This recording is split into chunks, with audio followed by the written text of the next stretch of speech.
Nagpaalala na ngayong Lunes, Marso 9 ang pinakamalaking fanbase ng SB19 sa Japan na 18 Japan, kaugnay ng mga pupwede at hindi pwedeng gawin sa paparating na Dance Universe Never Killed o Dunk Showcase, kung saan guest ang 5 bilang isa sa 3 kinatawan ng Pilipinas ngayong darating na Marso 13, 14 at 15 sa K-Arena, Yokohama. Pabatid ng event organizers sa wikang Nihongo at tin-translate naman ng 18 Japan sa wikang Ingles, mayroon ng sariling mga rhythmic light sticks ang naturang organizer, kaya hindi pwedeng magdala ng mga sariling LSB light sticks ang mga gustong manood. One night only lang ang mga customized LED wristbands at light stick, kaya dapat isauli ng mga manonood ang mga ito pagkatapos ng buong palabas. Pwede namang magdala ang mga 18 ng kanilang sariling mga support banners basta hindi ito kasing laki ng A4 bond paper,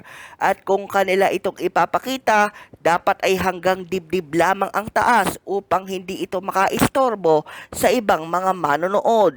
Matatandaan natin mga kamabuhay na Pebrero 18 ngayong taon inanunsyo ng organizers ng Dunk Showcase na makakasama bilang kinatawan ng Pilipinas ang SB19, ang bandang Cup of Joe at ang boy band na BGYO. Samantala, gumulong na simula pa kahapon ang ticket lottery reselling ng Lawson Tickets para sa mga nagnanais pang humabol at mabigyang tsansa na mapanood ang kanilang iniidolo. Hanggang bukas na lamang ng alas 11:59 ng gabi Japan Standard Time o 1 minuto bago mag alas 11 oras sa Pilipinas ang reselling period bago naman isagawa ang lottery, habang ang magiging resulta niyan para sa mga mapapalad na nakakuha ay iaanunsyo naman ng Marso 13 alas 12 ng tanghali Japan Standard Time o alas 11 ng umaga naman sa Pilipinas.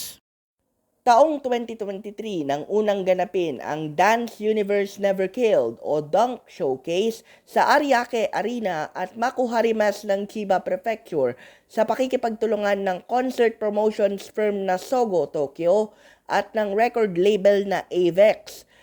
Taong 2024 naman nang lumipat ang Dunk Showcase sa Kyocera Dome ng Osaka, at noong nakaraang taon lamang ay nagsimula ang unang torno ng K-Arena Yokohama na kasyang-kasya ang 20,000 katao. Noong nakaraang taon din unang sumampa ang Pilipinas sa pamamagitan ni SB19 member Ken Suson o mas kilala rin bilang si Philip, na nagsilbing sole representative ng bansa. At ngayong taong ito nga ang pangalawang sargo ng K-Arena Yokohama, at sa minsan pang pagkakataon na ito ay kumpleto ang buong 5 ng SB19.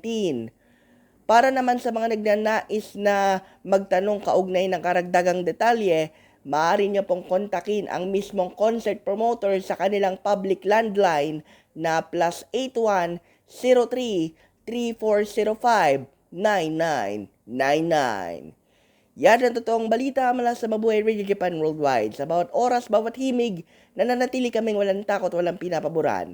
Ito ang Sanbat sa Patrol number 2 Stephen Saraspe Perez.